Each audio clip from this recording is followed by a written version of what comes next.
Sono le 3.05 che sono le appunti. Sì, no, Raffi, ti posso dire una cortesia? Se mi fai un segno quando siamo tipo alla meno 10. Ok, sì, assolutamente, assolutamente.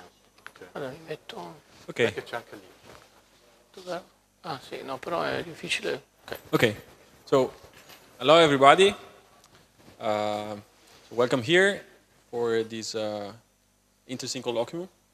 It's going to be the first of a series of colloquia that we're going to have in the incoming weeks and months, essentially in preparation and essentially as an advice for the next year institution of the physics of data master degree. That is a master degree that we just launched as an initiative of our department, and indeed, as I said, it's gonna start in September next year. So, in view of that course, that is somehow, let me call it a bit innovative, in a sense that it aims at somehow merging the figure of the, if you want, the standard physicist with the modern figure of a data scientist. So, in order to explain why this somehow is a meaningful goal, we're going to have this series of seminars, of colloquia, where we're going to have experts of the two fields coming here and explaining us the applications and the importance of this connubio in several fields. So we decided to start today with the first of such a series of colloquia, having here two colleagues, former colleagues, both of them indeed are physicists. They're going to talk about their experience, not in the academic world, because they're both now employed by Microsoft. And indeed, we're going to split the colloquium into two parts. The first one is going to be covered by Roberto Capuccio, who indeed studied physics, and since 20 years or so entered the market world in Microsoft. And the second part is going to be covered by Davide del Vecchio. Again, two of them are going to give us an overview of the importance of the two topics put together. And this indeed is great importance, we believe, especially for students, to give them, let's say, an updated overview. What are the opportunities also beyond the academic world? So I leave the floor to Roberto, and so I think we can have questions at the very end of the two. Okay, so thanks and enjoy. Okay, hello everybody, and thanks first of all for being here. Today I will try to tell you what a physicist can do in the marketplace through my personal story. The picture you can see is the poster of the Wizard of Oz movie. And by the way, in your opinion, who's the physicist in the group? I like to think there is the lion, because I believe that we must always find the courage in our lives. Anyway, this is the picture that Mr. Steve Ballmer, afterwards the CEO of Microsoft until 2014, used to tell the story of Microsoft in the land of enterprise at the annual Microsoft technical briefing in Seattle in front of more than 2,000 consultants coming from all over the world. It was 1999 and I was there. But the question is, what was a theoretical physicist like me doing there? To understand it, let's start from the beginning with a bit of my personal story. I took my degree in physics in 1990 in Pisa on topological field theories and red group representation. So I was a theoretical physicist. Then I moved to high energy particle physics and joined to experiment. The first was CLUE, Cherenkov Live Ultraviolet Experiment at the Canary Islands, and the second very famous CDS Fermilab in Chicago. At that time, I went on with some scholarships as usual and with some contracts as an adjunct professor at the secondary school and teaching physics at the medical school of Siena University.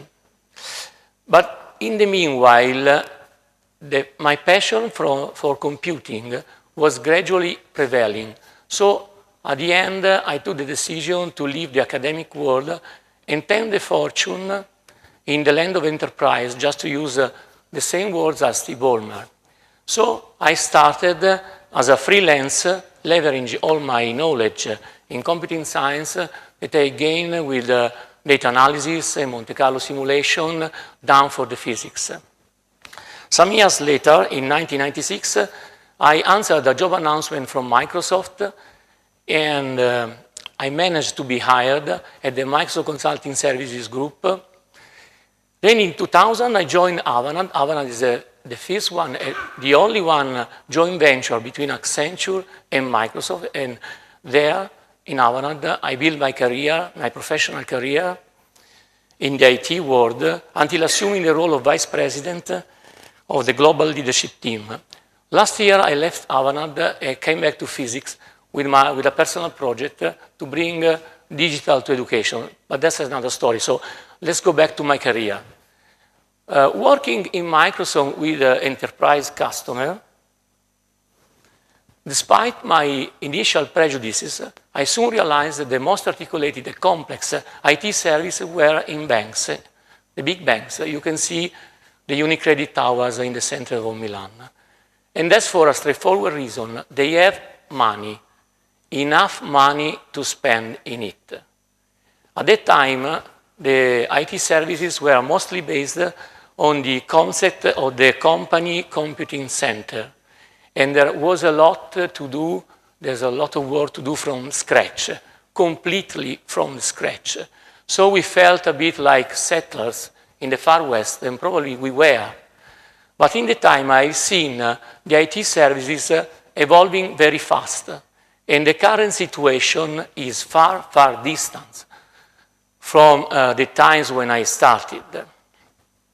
We are now living in the cloud revolution, and hundreds of critical services for a company are available in the cloud on a very affordable and reliable basis.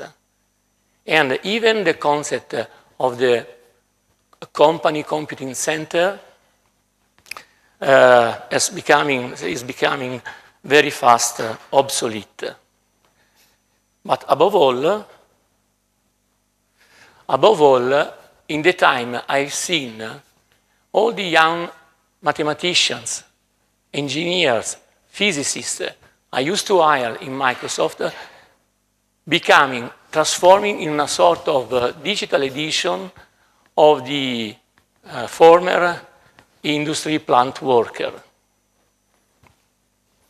And I've seen a typical work schedule based on an 8-hour schema, transforming something very different, going much far beyond with tons of hours spent on coding, testing, even on Saturday and Sunday. So believe me when I say that IT generic workers are meant to be the new century slaves. So the crucial question is, which is in Italian, il bandolo della matassa, we say. I think that the key word is specialization. You must have got somehow a very specialized, in-depth, robust knowledge on the matter that you want to deal with if you want to survive in the today IT world. And which is the chance for you to get access to this kind of knowledge? I'm persuaded that you must find a good university and study. Study a lot, then continue studying and being always on the clock for the rest of your life. That said, let's focus for a while on one of the major IT trends in our times, the so-called big data. What's really new today is a very impressive, a tremendous amount of data is available to the big IT companies, generally speaking, to a vast group of IT actors. These data are both humans and both about humans and both about things. The first ones are coming from the social networks, the second one coming from the internet-capable sensor or devices, the so-called Internet of Things, the IoT. But the point is, how can we deal with this massive amount of data?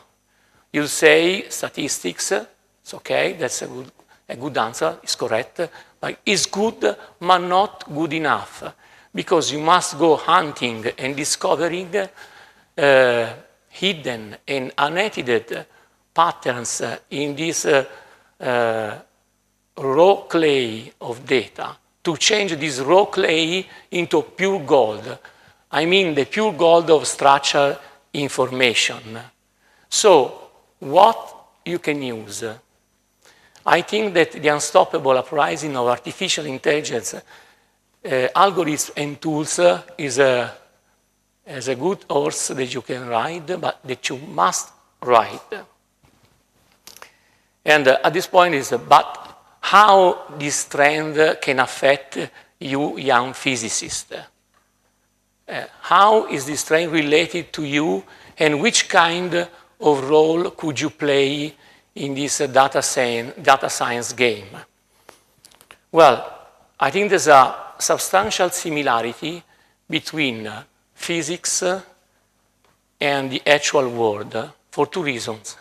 First, science is used to manage a progressively increasing amount of data. Second, physicists have always had to face the challenge of data analysis. And the solution, the algorithm you must find, you must architect to address and solve specific scientific problems can be easily and successfully applied even to the business needs of a company. And there is another very interesting point that will be covered by my colleague from Microsoft in the next speech. And is that the answers that the big software companies can provide to the hottest data science teams can also help physicists in their daily job. So now we are seeing a very effective and productive interchange between the academic world and the business world in the marketplace. Let's now review together a typical workflow of data analysis in the marketplace. You can easily see that the key role is that of the data science. This infographic comes courtesy from the super data science group. So, which is the main task of the data scientist? His main task is to find the right question. Then he supervises the whole process, the whole analysis process, with the help of the data analyst and the data modeler. The data analyst collects and prepares the data sets, and the data modeler applies the algorithms and tools selected by the data scientist. Then the business analyst prepares the reports for the business. And at the end, the data scientist reports to the data science manager, who presents the findings to the business and is accountable in the good or in the bad for the final result. As you can see, the level of specialization expressed to the awareness through the mastering of algorithms and tools has a dramatic, direct impact on the role that you can aspire to in the marketplace. But it also has it also has a big impact on the compensation model. To show this, I use Glassdoor. Glassdoor is a company that collects data such as company rates, salary information, sentiment analysis directly from the field, I mean from the employees of the companies. And all data are geographically bound. So I try to check the compensation for the job presented in the previous infographic. I chose the job market of Berlin. Why Berlin? Because Berlin is a big European city, very nice, very young, full of startups, full of new companies. So a good environment for you young physicists.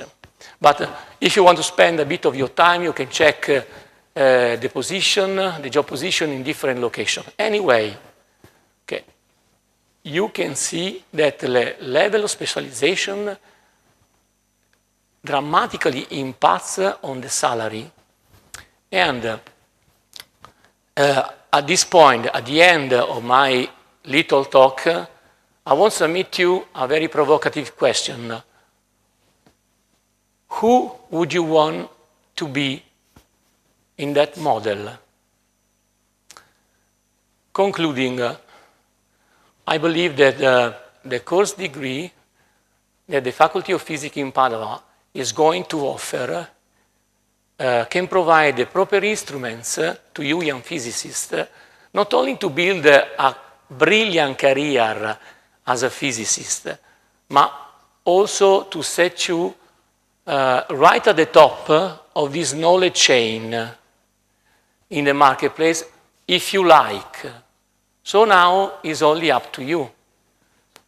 I thank you, and now I pass the word to my colleague Davide from Microsoft, who will reveal your artificial intelligence superpowers that you don't know to have maybe, but that you have, and he will show what and how. Thanks. Thank you.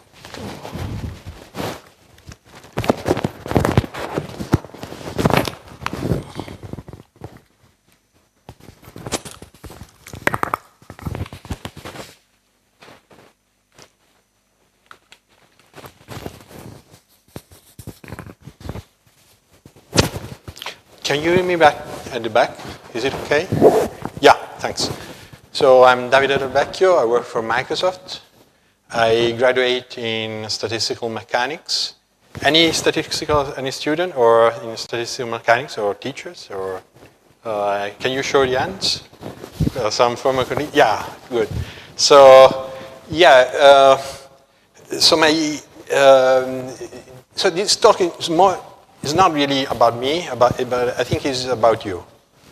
So the idea to me is that physics has superpowers. So students in physics, not only because they manage to survive our workers or studies, but because we manage to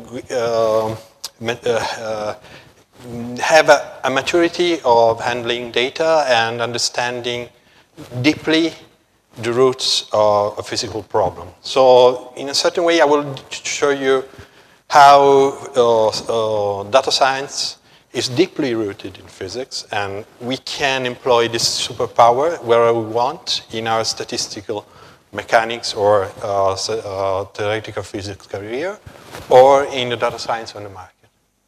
So the first thing is I will try to understand what is data science. It's not really precise definition, but yeah, what people understand, try to understand,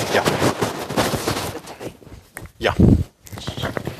So never wear a tie when you're so and then so how data science is deeply rooted in physics. So what is that and why it is rooted in physics? Then the original effectiveness of deep learning. So deep learning is a hot topic today, not really in data science, but in everything. Anybody have heard about the term deep learning? In some hands. So I will try to get you more closer into what the people are doing with the learning industry and from my customer perspective. And then some real life examples of what I'm currently working on and what can people do with deep learning outside the academia.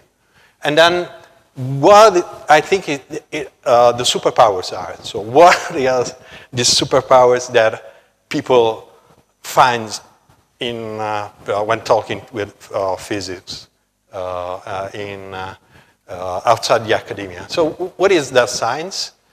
Well, it is this strange combination of different aspects. So it is the unicorn at the center of this Venn diagram. It is a strange combination of subject matter experts, so people should be very focused on a specific area, maybe particle physics, but even in computer science and statistics and maths. So this is this strange mythological presence of that is the combination of all these things. And to me, the first data scientist is Florence Nightingale. She's known for being the one that introduced nursery, but she was really, she studied the mortality of people who were dying in the Crimean War. And she found that and she was doing some really nice visualization of this. So you find really nice Venn diagram and pie charts that she was drawing. And she was presenting this to Queen Victoria of the British Empire. But the most important thing is that with this statistical studies, she introduced some hygiene in the hospitals. Hospitals were not really well behaved from the hygiene perspective, and she saved lives. So, and she studied this from only a statistical perspective.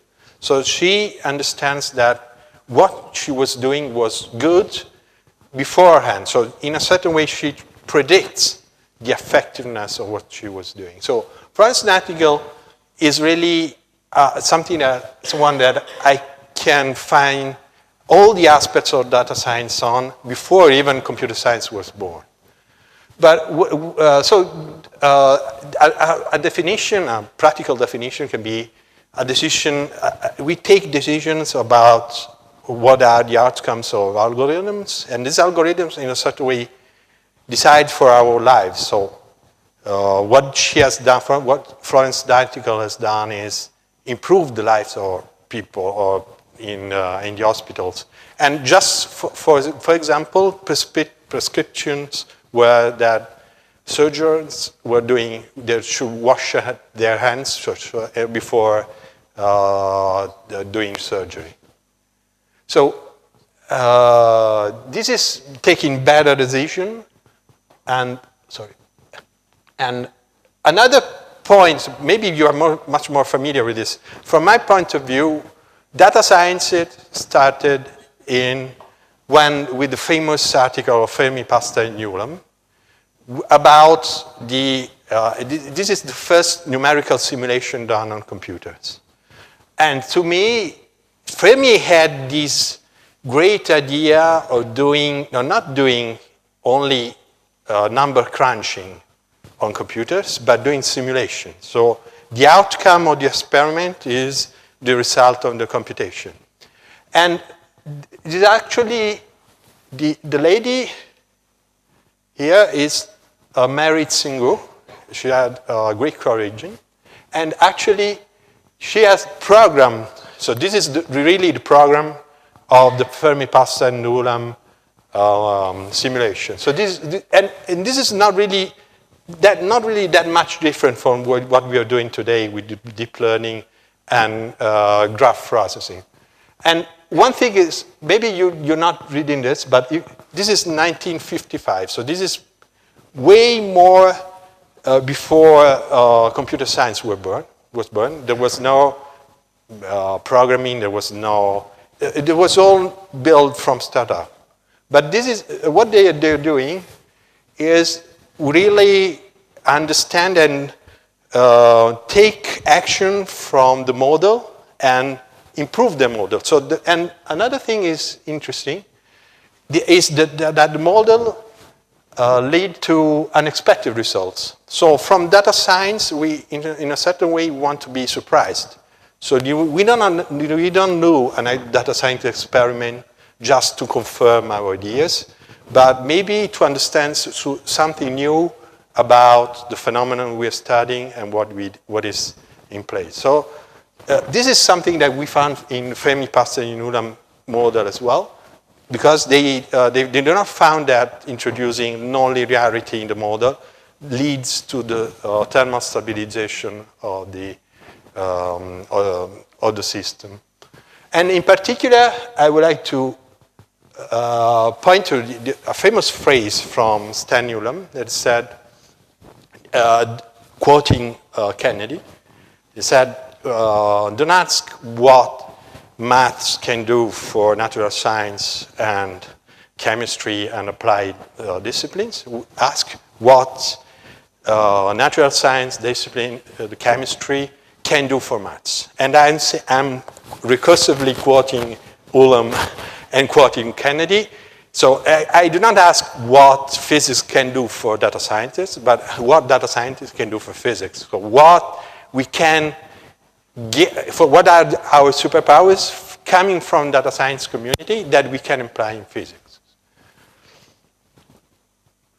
So what are these tool set from the superpowers that the physics and data science community share?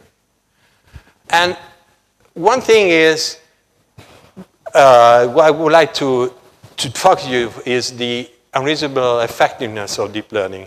Actually, I thought that was original in writing this title. Instead, Samir pointed me to a very interesting article that actually, from Zakina and this group, that actually try to understand why deep learning is effectiveness in understanding of a computational model and being so useful in predictive. So what is actually deep learning? Deep learning is actually a method for predicting the future. So in a certain way, this is what we will commonly see in prediction experiment that, for example, understanding what is the political orientation given from the demographic data. And one thing that you should understand here is all this. So data scientists has a very diverse and strange vocabulary, because you see all these independent variables, predictors, signals, attributes, features, X values, all means the values that are in the model, and all comes from different disciplines that are coming to the data science. So all means the same thing. So data scientists speak different languages in different contexts, and they are all used. So you should start being accomplished to the fact that you do not use a single vocabulary, but a different vocabulary. And actually, what we would like to understand is what is the political orientation in the subject here. So we would like to predict and to make a prediction, hopefully on the future, and we would like to understand from given this, what is the political orientation. So we can train a model, and this model is based on a neural network that is a graph resembling the way neurons calculate and do calculation in the brain. The point here, when I studied this we have only one layer of neurons. And these are called right now shallow networks, so with one layer. Recently, with progress in computation, especially using a very parallel system, we found that introducing different layers between the input and the output can lead to a progress and can be more effective than having a single layer. So the kind of neural network I studied at the university.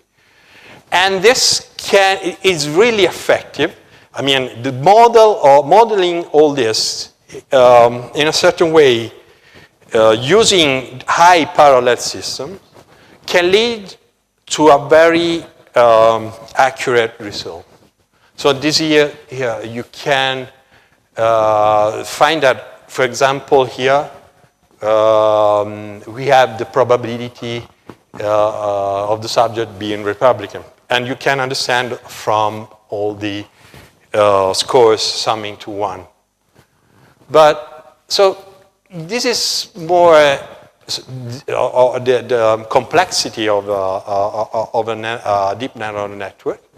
And this is doing for even classical problems, for example, the one that we are used for linear regression, or for classification, that is a kind of regression for non-numerical variable. So these deep neural networks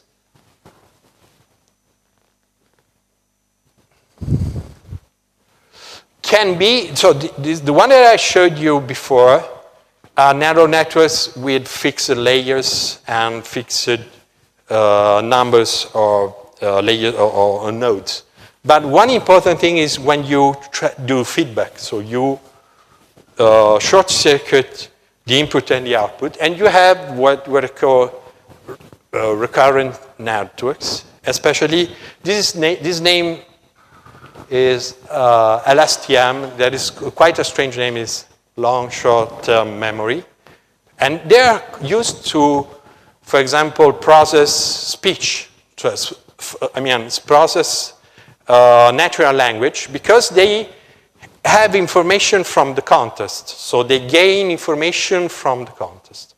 And you, for example, you can have automatic translation systems or automatic closed caption system based on this kind of networks.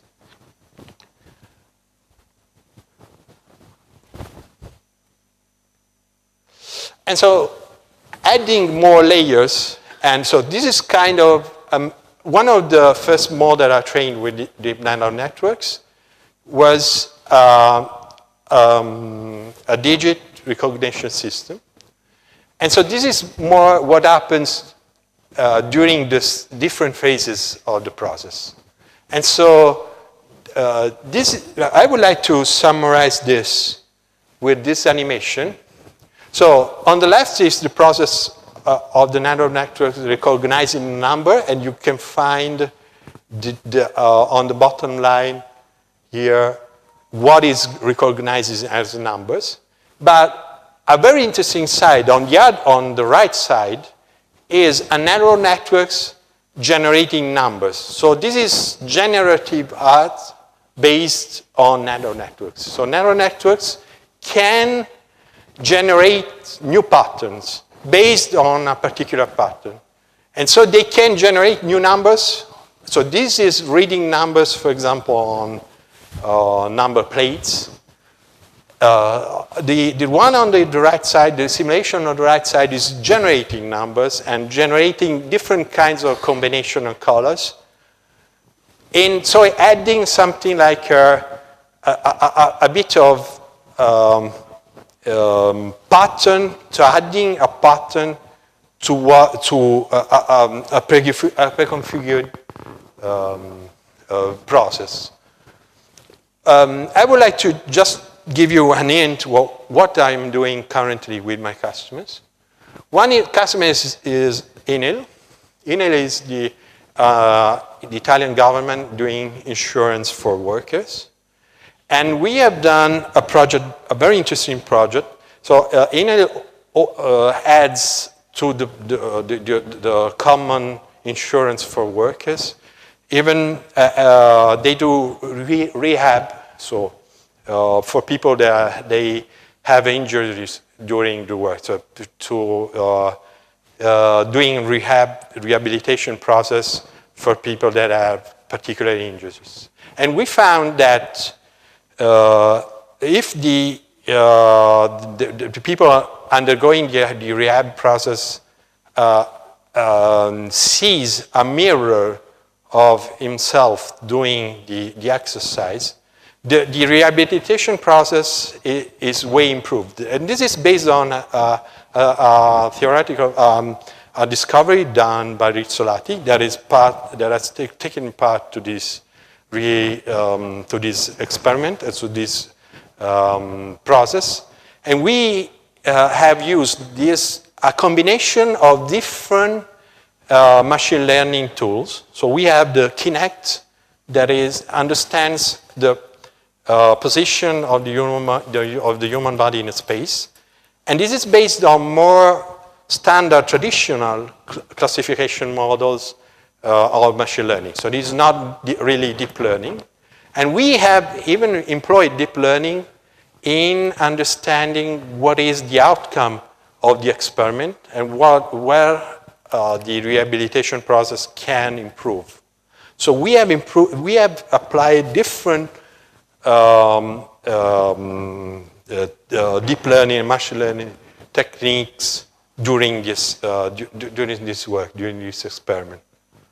Secondly, I would like to point you to the fact that we share a lot on GitHub. So we share our, for example, deep learning toolkit that is called CNTK.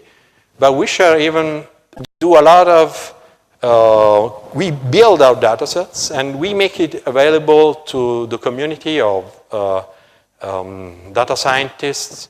And you can find, and we have people using these data sets in order to understand, for example, fake news or so to understand a model language of the web. And so this is why we have open source and make it available online. A third example is from our security department. So we use deep learning and machine learning to improve services, especially about security. And so you maybe heard that in cyberspace and the cybersecurity, they have teams that would try to break your system and teams try to stop this process. And the machine learning can help to identify anomalous patterns of use of the systems and in order to identify and to prevent attacks from hackers or security breaches in the system. So now, what are these superpowers I was thinking of? So the first one is our deep understanding of problems. So how we can go deeply and go to the roots of the problems, and to manage and to descript and our deep understanding of data, so coming from our experiments. For example, we share with the data scientist community all these issues. So data scientists care about data preparation, care about model deployment and management, model lineage and auditing, so I understand how the model varies during the time. Reproducibility is another issue, both for data scientists and physics, and explainability. A key concept in the data scientist job is to make visuals about the results of data. So not showing out just a graph, but showing, like Florence Nightingale did more than a century ago, an interesting visual that can convey soon ideas and can display soon what are the outcomes of the analysis. So the superpower number one that I think of is being obsessed with data. So this is something that we do very well, and we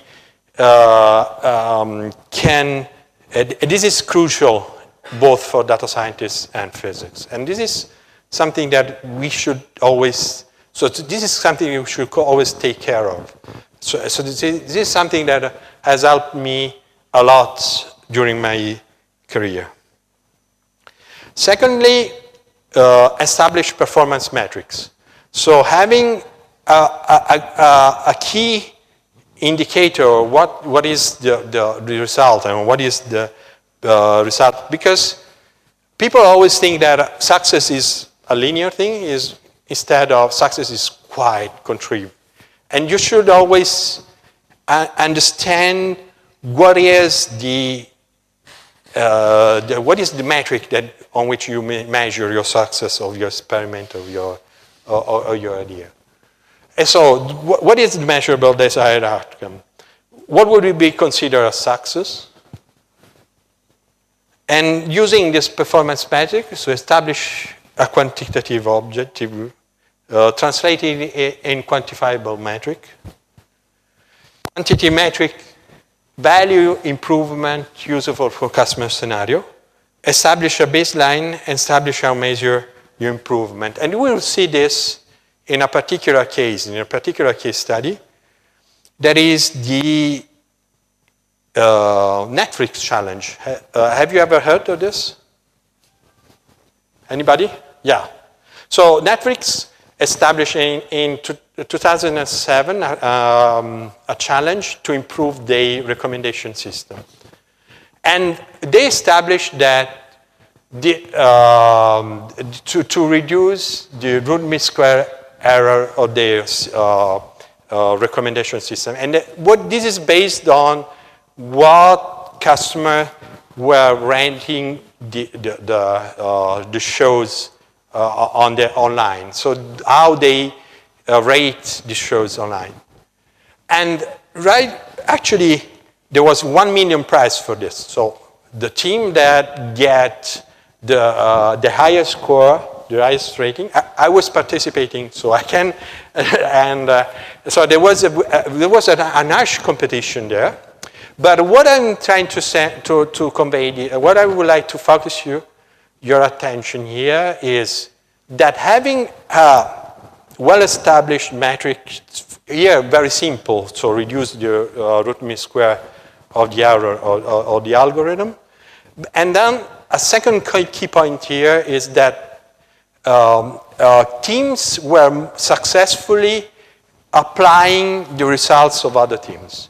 So teams were using the results. So this is the leaderboard of the Netflix score. So this is the Netflix. So the people are competing and the improvement in the algorithms.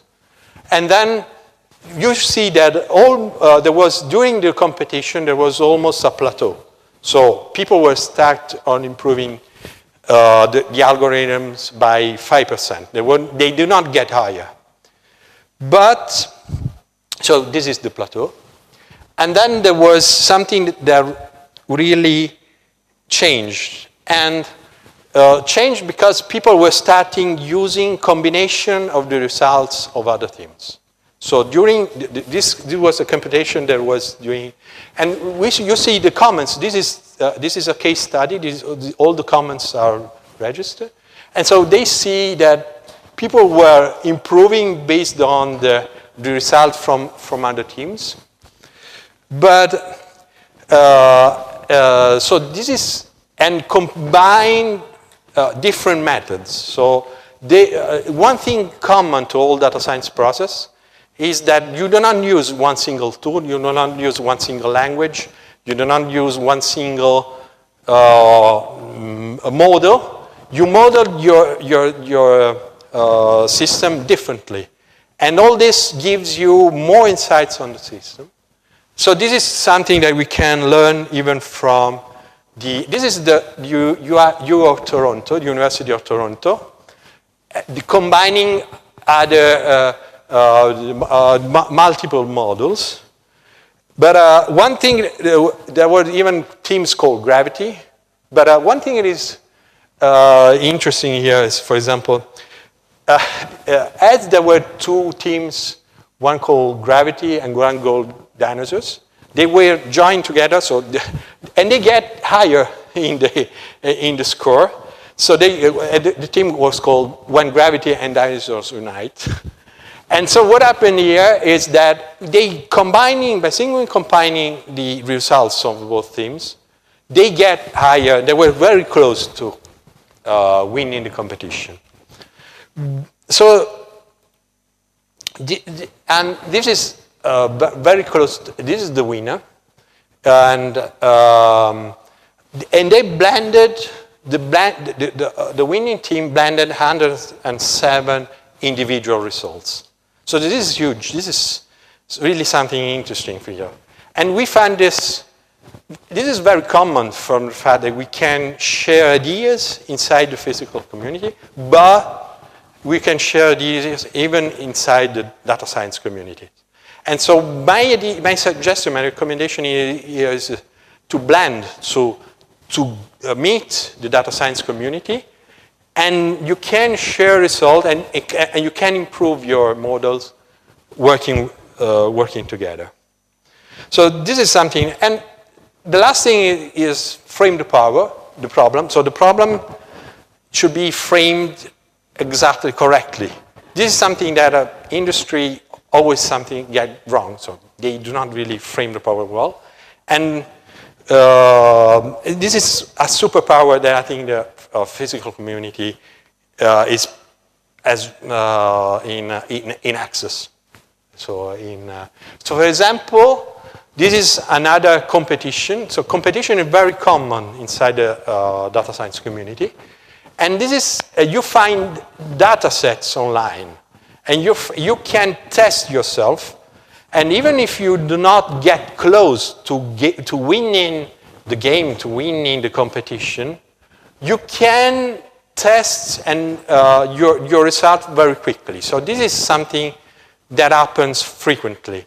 And for example, when people are entering Microsoft Teams, we give them this kind of problems, just in order to cut their teeth and to understand what it's about. So this is something very, very close, and this is really a model close to the academia. For example, this predicts when a student will probably churn, so will abandon a course of studies. So this is the challenge, for example, that we give to the people entering the team. So how do we build an initial experiment that will be within the 1% accuracy of the winning solution? And how do we build an initial experiment that is within the top 30 on the leaderboard? And you can prove yourself. So you can find this data online in these data sets. And we have even solutions. So we publish currently and constantly solution, even other than data sets and code. But even a complete solutions of what we are doing.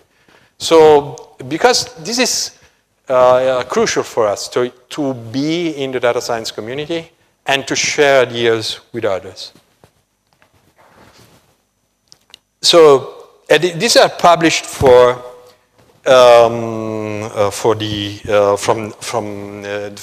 directly from the people authoring the solution.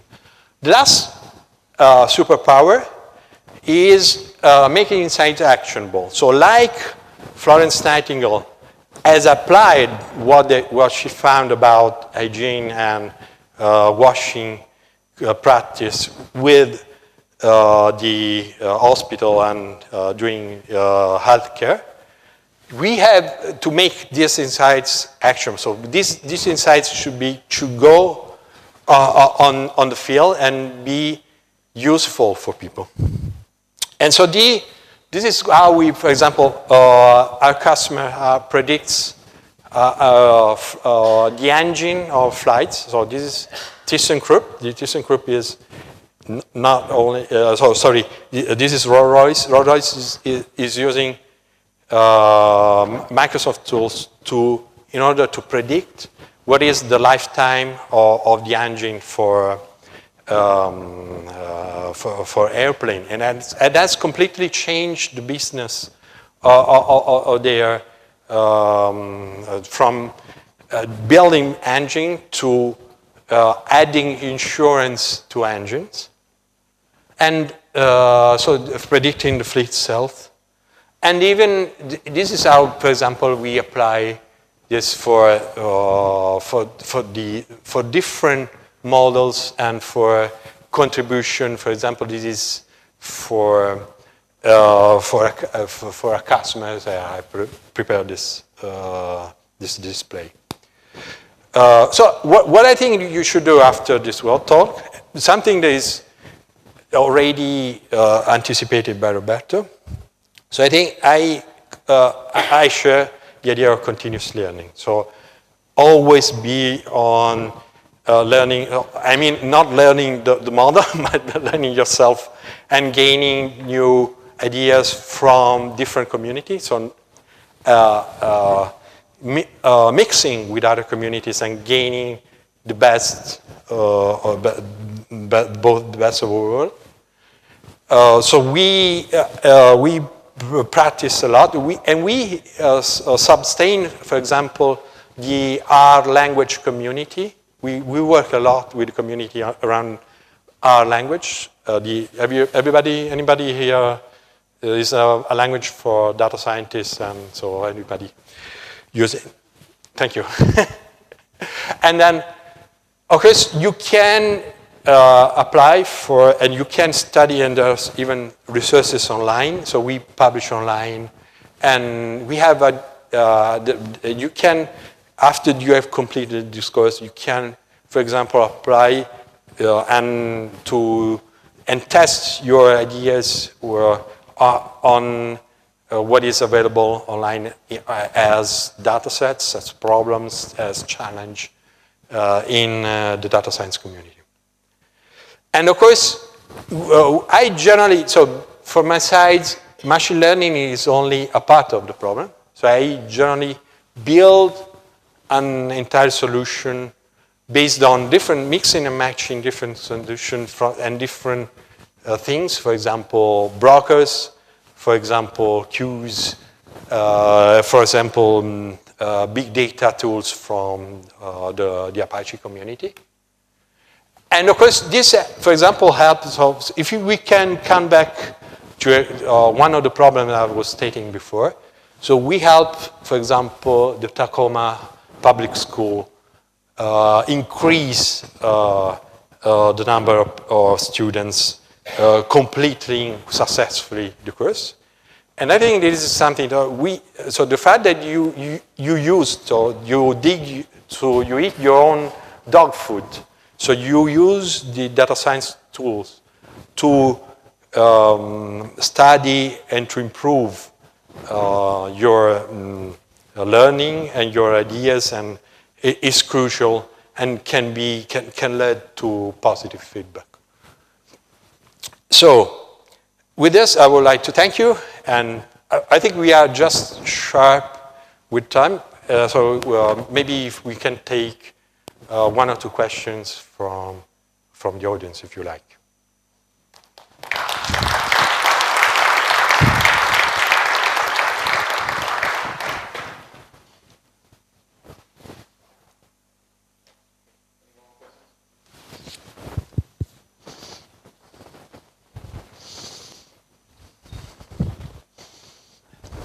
About your Netflix example, where you put this way, it is a little intriguing to me because I don't understand there should be some issue It's clear that if you start from the same kind of data set, from the same kind of information, then to weight the different results a priori make no sense. I mean, that means that there is none of the outcome has been the optimized one.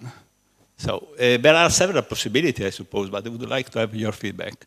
So the data set is not complete. I mean, you are missing information. Or your metric is too naive.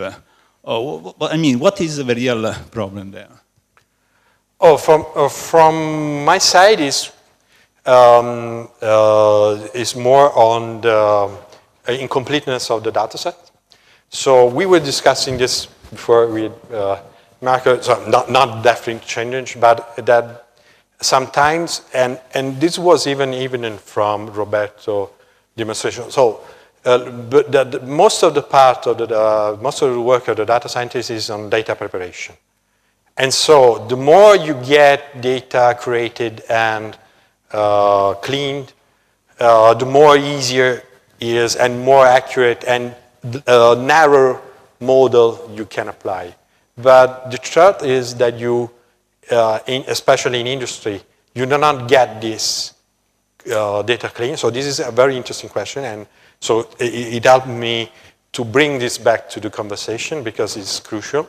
So the most part of the data sets in the outside of the world is really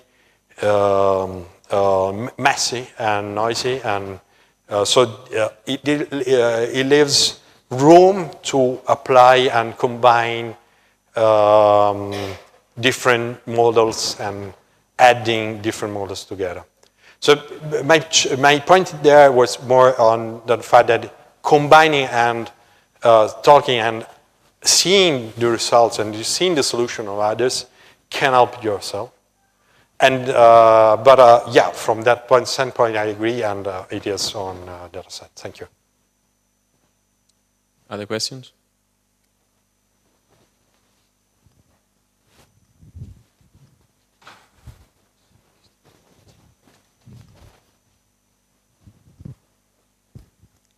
I have the side comment, but I would ask to you some comments on this. I think that this is a really powerful method to model complex data and find patterns and so on. But also there's another aspect which is potentially dangerous. I would like to know what's your approach and if there are some discussions. That is possibility of control. Yeah. Since this is the first time in humankind, I would say that you potentially are controlled 25 hours a day for your life. So this could put some philosophical, say, social problems. I'd like to ask you some comments.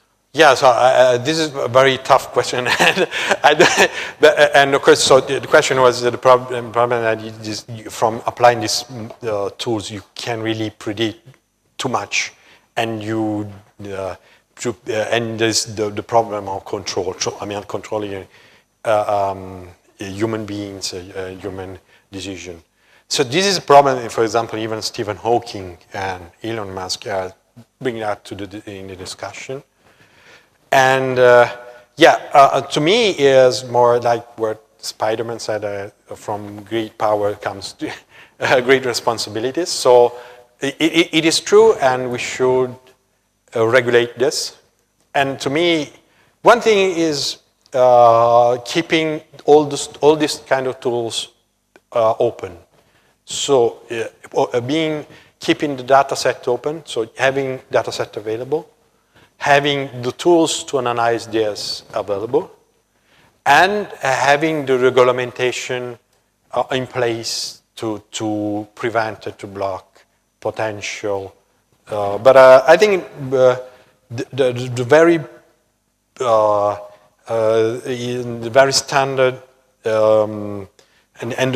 what gives you a difference is that we have open source in place, and we can peek into tools and understand if a tool is doing something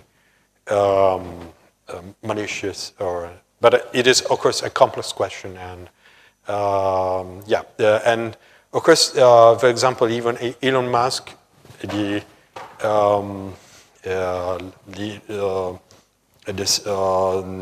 CIO of Tesla, and then is creating self-driving cars. But on the other hand, this open AI process, and we are part of it. So, for example, they use the cloud, the Azure cloud, for their simulation and stuff. And as soon as this is open and there is people understanding and studying, I think there is the way of act before it's too late. But it's a tough question, I mean. Thank you for bringing this up. Any more questions?